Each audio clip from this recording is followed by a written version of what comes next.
The system doesn't care about productivity, and funny enough, research has shown that most people are only really productive for 3 to 4 hours a day.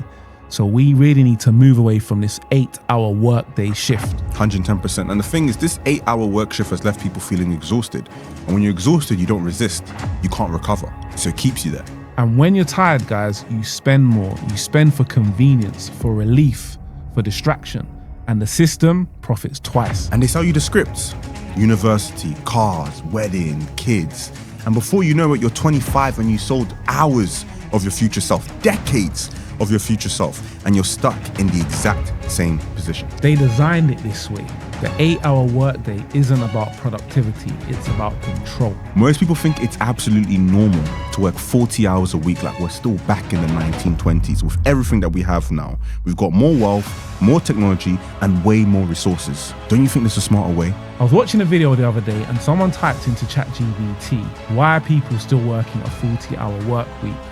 And what came back read like a strategy manual, keeping people broke, tired, and full of anxiety. And in today's episode, we're going to be breaking down step by step how the system is built against you and to stop you from winning. By the end, guys, you'll understand the game and how to stop trading your time for money.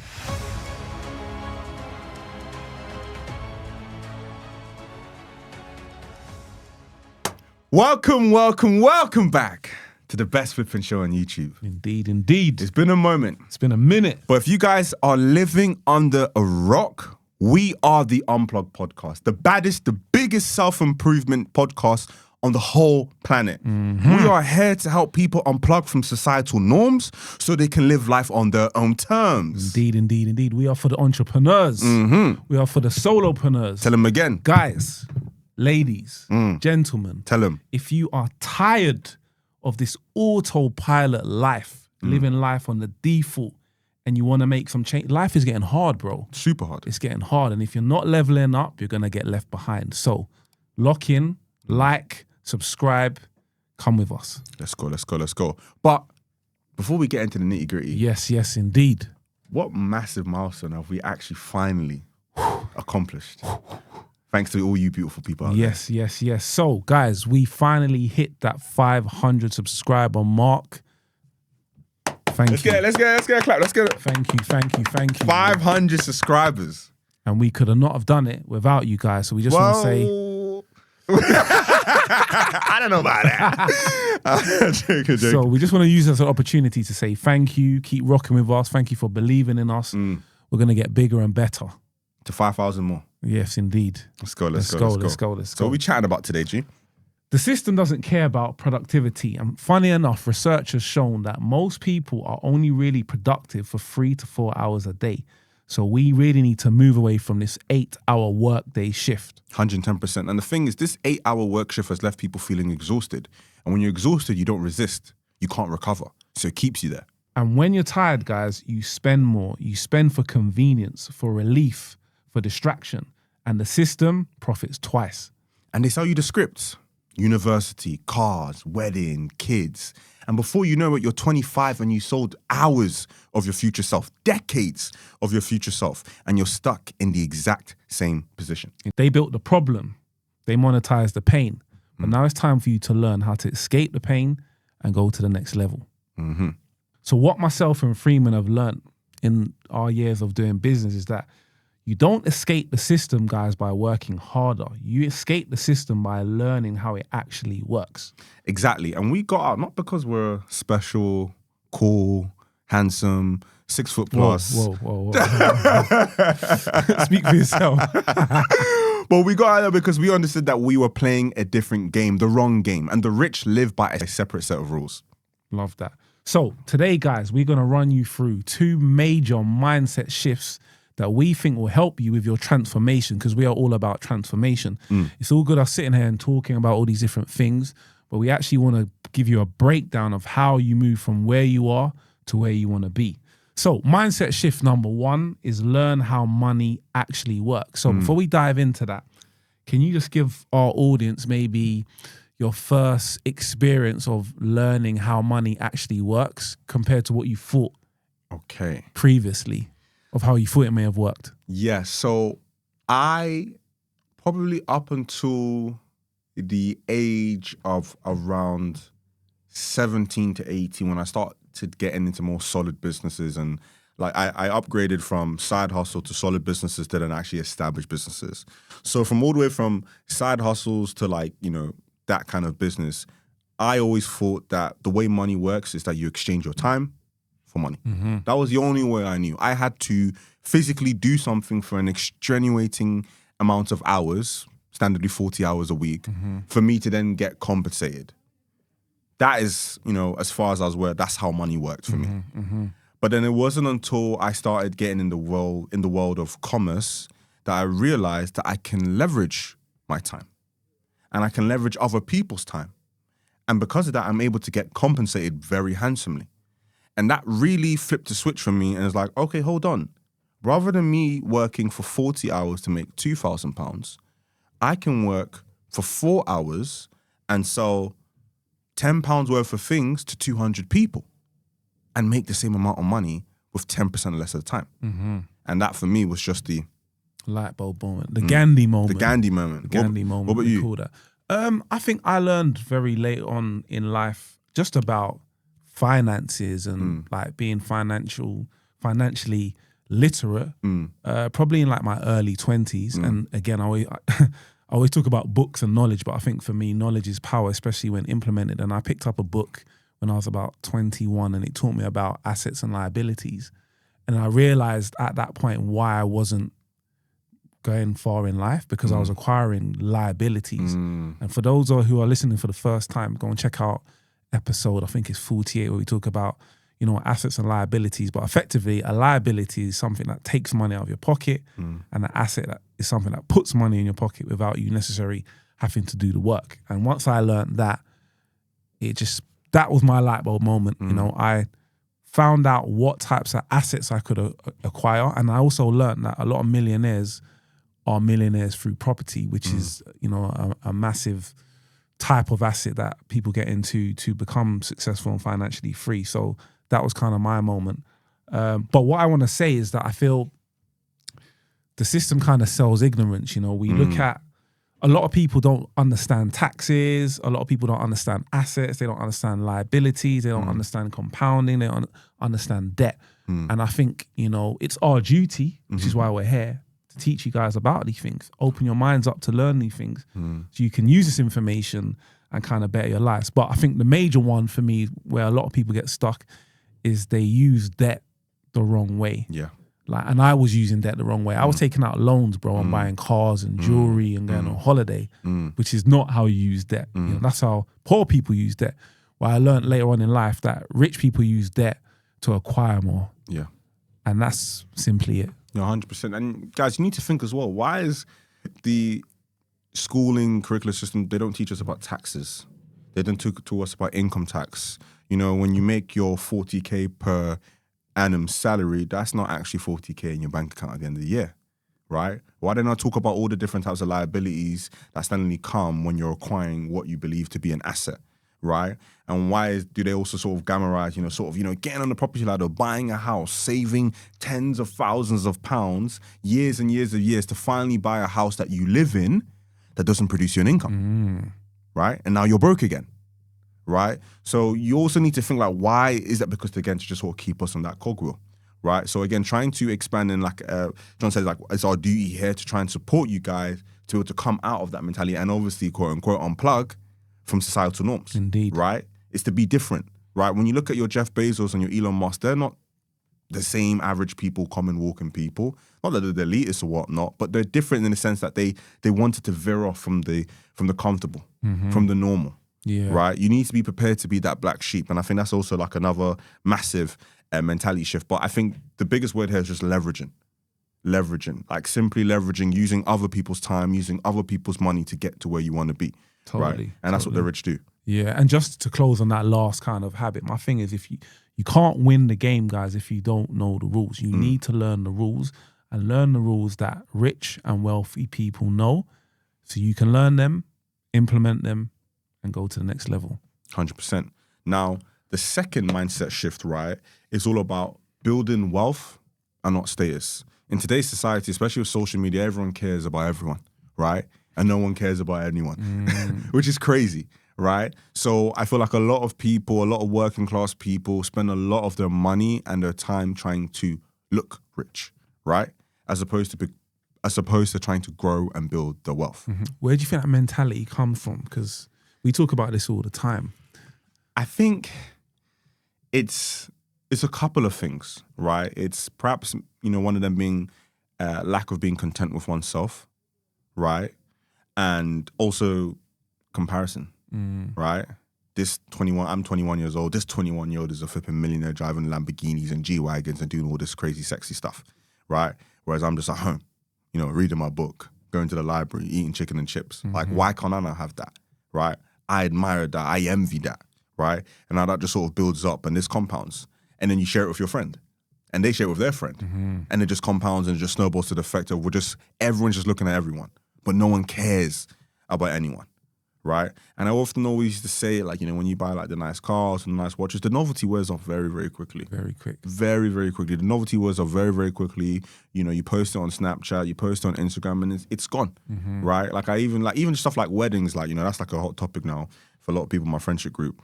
And obviously everyone's getting married and proposed to right now. And everyone's talking about spending loads of money on weddings, 30K, 50K, 40K. And I suppose if you have it, that's fine. For those that don't, who are literally taking out loans, right, for the weddings, because no offense, I went to a wedding, probably not going to get invited for to the next one. Just don't say no names, bro. Yeah. But I went to a wedding a couple Saturdays ago. I can't remember anything. I can't remember what I ate. I can't remember what they served. I'm sure there was something I didn't like. I'm sure there are things I obviously did like. They might not play the music I like, but they spend a lot of money, a lot of time, and a lot of effort to please other people on their day. And crazy. So many people, maybe like myself, perhaps didn't appreciate I obviously appreciate it, But yeah, you can imagine so many people. So like we're doing so much for other people as opposed to ourselves. So I think that's just the mentality that's just sort of compounded along with the years. And with the age of technology and where media, and I can get an insight into your life without actually knowing you and you're halfway across the world, doesn't help it either. Yeah, that's crazy. I feel like a lot of people as well try and build status on like a poor foundation. Like everyone wants to have status. Everyone wants to seem important. Everyone wants to seem like they're doing better than they are. And I find that mindset and mentality, like I always say to people, I find it so weird that people who don't really have money always want to look like they have money. But when you meet someone who's filthy rich, and we both know people who've got serious money, they don't want you to know that they're rich. 100%.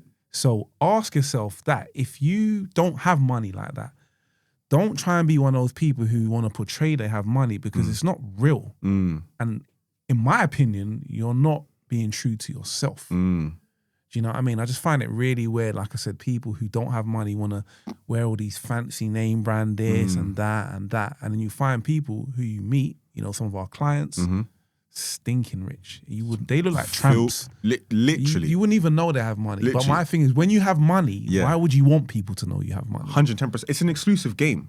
Why do you want to invite loads of people here? Do you know what I mean? Right. And attract unnecessary attention. There we go. It's a private game. So it's a private game. Yeah, it's invite only. Indeed. It's invite only. But in terms of also, just sort of adding on to that, I feel like what a lot of people do is they try to jump steps, right? I see this guy with the nice watch, the nice car. How can I get that? Okay, I'll just take a £20,000 loan. I can get that nice car. But what you don't understand is, again, going back to what you said, it's the foundation, right? It's the sleepless nights, it's the business planning, it's the marketing, it's the advertising, it's the personal brand building, it's all the research, the constant sales, and that's the trophy, right? But people are trying to buy the trophies as opposed to earning the trophies, right? And I think that's what's caused a lot of disrupting like the whole market. And it's causing a lot of people to be massively like demotivated to do anything else for themselves, because they've had the first attempt about going about it the wrong way, right? And then now a lot of people are in debt to their lifestyle, to their status. That doesn't mean anything. Been there, bro. Been there. But like I said, for me, just got to a point where I realized that this road I'm going on is a dead-end road. I'm about to go off a cliff. Do you know what I mean? And just going back to the topic of today about the 8-hour day, it keeps you small. It keeps you of a certain fixed mindset. And for those of you, again, joining us for the first time, we've done an episode about having a fixed mindset and a growth mindset. And a growth mindset allows you to open up your mind to new possibilities, new opportunities, new ideas. And that's how you achieve things that you maybe don't have right now, you know? So it's all about, for me personally, the game changed when I learned about financial literacy, you know, learning that in order to grow, you need to have your money work for you. Stop buying things that deteriorate in value, the cars and this and that. Use your money to make more money that gives you the freedom to do whatever it is that you want to do. 100%. But JP, a lot of people will be peed off. It's like, JP, you're telling me what to do, right? But how practically do I actually go about doing? So just put you in the spot right now, right? You give one and I'll give one. What's like one step, right? People after listening to this episode, they understand that, okay, cool, I shouldn't work for money anymore. Money needs to work for me. So what's the one thing that someone can do, or maybe a couple, if you've got some, right, that someone can do to now just take an action, right? I'm working in my 9-to-5 job right now as I'm listening to this on my lunch break, right? I'm having my meal deal, right? And I've just realized I'm doing a 10-hour shift. I've got an hour trip to go home and 12 hours of my 24-hour day is gone. Plus I need 8 hours to sleep, right? So that's 20 hours and I've only got 4 hours left of the day. What do I do? How do I come out of this risk? Honestly, I would, again, everything I've achieved in my life is down to acquiring knowledge that I never had. So I would say, number one, go and get some knowledge. Learn how to become financially literate. Like, learn how to become financially free. This is done by either buying an asset that makes you money or creating one. How do we do that? Everybody has knowledge of something. Everybody has expertise of something. Use your knowledge and expertise and ask myself, can I now help others? I've realized in business, the more people you help, the more money you make, the more successful you become. So do an audit on yourself, do an audit on your life. What do I know? What are my skills? Can I now offer this as some type of service to people solving some type of problem? That's where I'd go. But I think it stemmed from the knowledge, like seeking out knowledge to kind of learn what types of things can I do based on who I am, my skills and experience. And again, you can use ChatGPT for that. Yeah, use ChatGPT to do an audit on you. My name is John. I've got experience in this. I've got experience in that. I know this. I'm currently doing this. Help me come up with 3 business ideas that I can start under £100. Boom. 110%. And just adding to that, I feel like once you've acquired your knowledge and you're sort of somewhat in understanding of the strategy you want to go for, I'm just going to simply say, just try. Because I think there are more people that don't try than even fail, right? Let's not even get to the success-like aspect, right? There are literally more people that don't even try, that don't even make the attempt, right? Let alone that fail, right? So I think if you really need, or not even need, it's like if this is something that you beyond want, you just simply need to try. And what we always say, what's the worst that can happen? You end up in your job, which is what you're currently doing right now. Or you live a very, very regretful life saying, I could have done this. Or, you know, the next guy brings out the Uber or the deliveries. I had an idea of, you know, making an app where people can pick up food from restaurants and etc. Like, why did you not try? Right? And I think that's been the biggest thing. And for me personally, in my success, what's always just allowed me to, it's just my curiosity to always try. Like I've like a lot, and again, you might have, you know, heard of the, you know, the fable of the, you know, the kid that always sort of like burns his hand on the stove. But like, I actually want to see how hot it is, right? People are always so scared of business and entrepreneurism and doing something yourself. I want to see how hard it is, right? Because I look at all the people that are doing it and I don't think they're, you know, it's got half as what I got. So let me try. And at least I know in myself that I've tried and I've done something. I think, in my opinion, a lot of people don't try because they're comfortable. Yeah. And I think they're comfortable now, but like I said at the beginning of this episode, life is getting harder.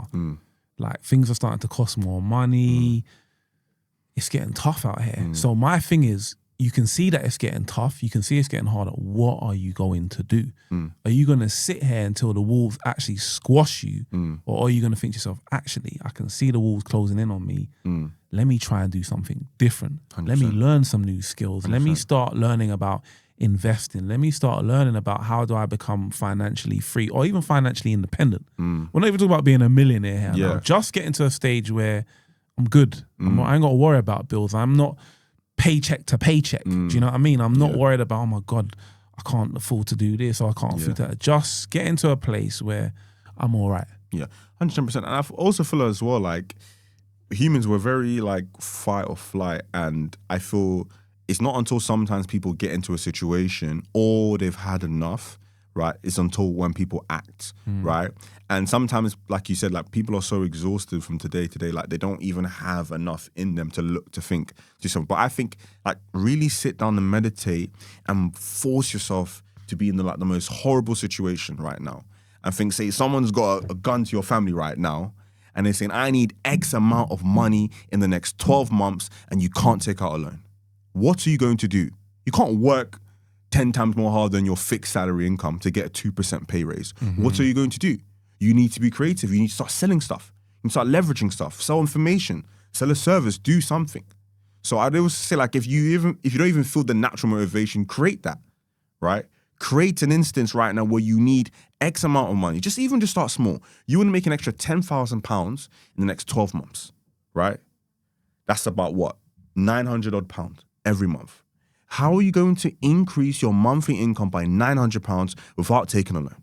What can you do? And again, like John said, ChatGPT can be your best friend. 100%. So start small. 100%. So guys, really from this episode, we're just trying to reinforce, stop trading your time for money.